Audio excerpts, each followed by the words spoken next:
Hello, everyone, and welcome to Module 10 Credit Suretyship in Bankruptcy. This week, we're going to be discussing credit in America and how it has an effect on the economy. As we know, in America, we are a credit society. That means consumers, purchasers, borrow money to make major purchases. And when I say major purchases, homes, cars, education. And you guys know, a lot of you are taking out student loans to pay for your education.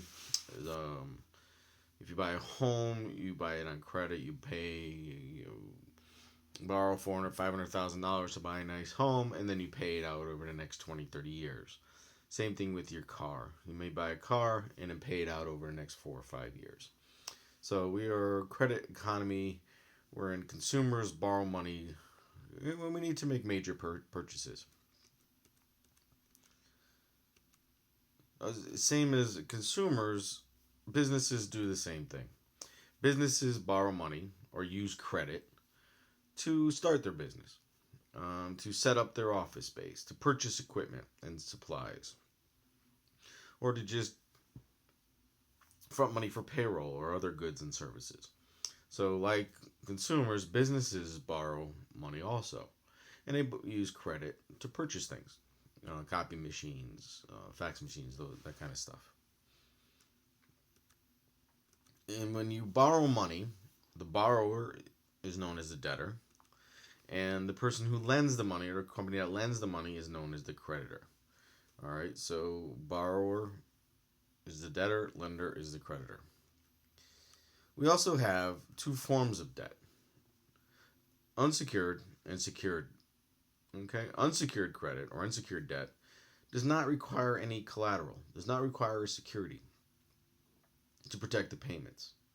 The creditor, the person who lends the money, relies on the debtor's promise to repay the amount due.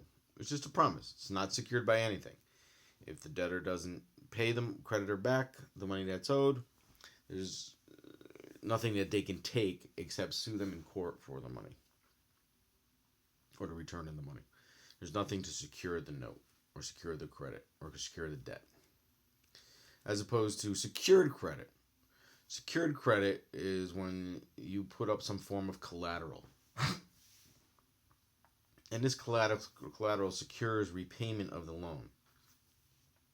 So therefore, if you don't pay it, the creditor will take it.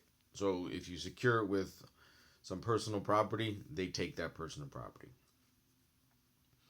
If you take it with, home, secure with a home, they take the home, that kind of stuff. All right, so unsecured credit is just based on a promise to repay.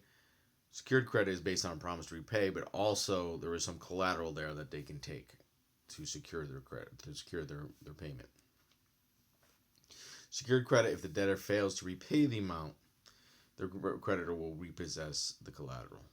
Okay, they will take it. So let's say you take out a car loan, and that car loan is secured by the car. If you fail to pay the car loan, they will take the car back. That's secured debt. Same thing with a home. If you take out a note or mortgage to pay the home, you fail to pay it, that mortgage is secured by the home itself. They'll come in and foreclose and take your home.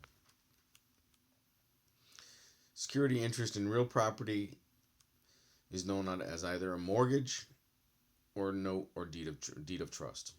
All right. So if you're going to buy a piece of real property, when I say real property, I mean a home, land, that kind of thing, a house, an apartment. So if you take out a mortgage or a deed of trust to purchase it, that is secured. All right. And the mortgage and the note or deed of trust is evidence that the borrower owes the debt to the lender. Okay. So real property, a home, an apartment, land, real property is secured by a mortgage or deed of trust. All right. These either the mortgage or the deed of trust are evidence that the borrower owes money to the lender. Okay.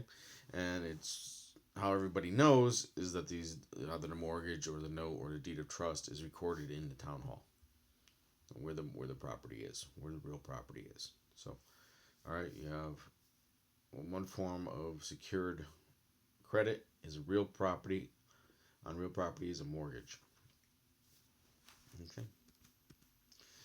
However, personal property, cars, appliances,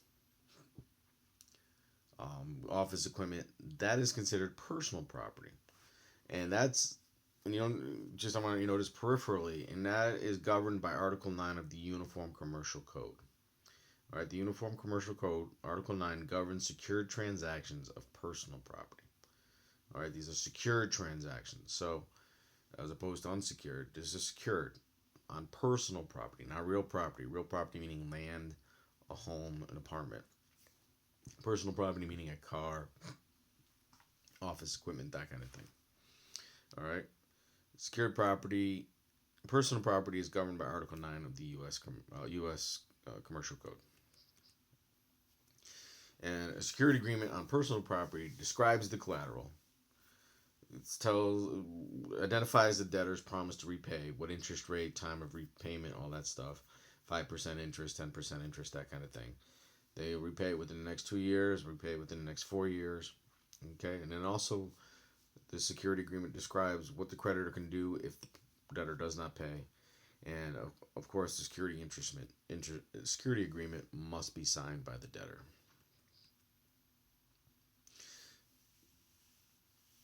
All right, and it's just perfect or to secure your security agreement, to show proof of your security agreement, you must file the financial statement or take possession of the collateral itself. Right. Last thing I want to go over just really quickly is surety and guarantee arrangements. This is when a third person steps in and they are liable on a debt. All right, their credit, this third person's credit becomes a security for the credit extended to the debtor. All right, the third person is the surety, and the surety is responsible for repayment if the debtor fails to do so. This happens maybe a lot with your student loans. You are the person who's taking out the loan, but your parents may be the surety. They're the guarantee on it. Okay, so if you don't pay it, your parents will be responsible for paying it. All right, real brief this week. I wanted to keep it brief. We have a quiz coming up. I wanted to keep everything nice and short because we have a short week. Enjoy the rest of your summer. Again, if you have any questions, please feel free.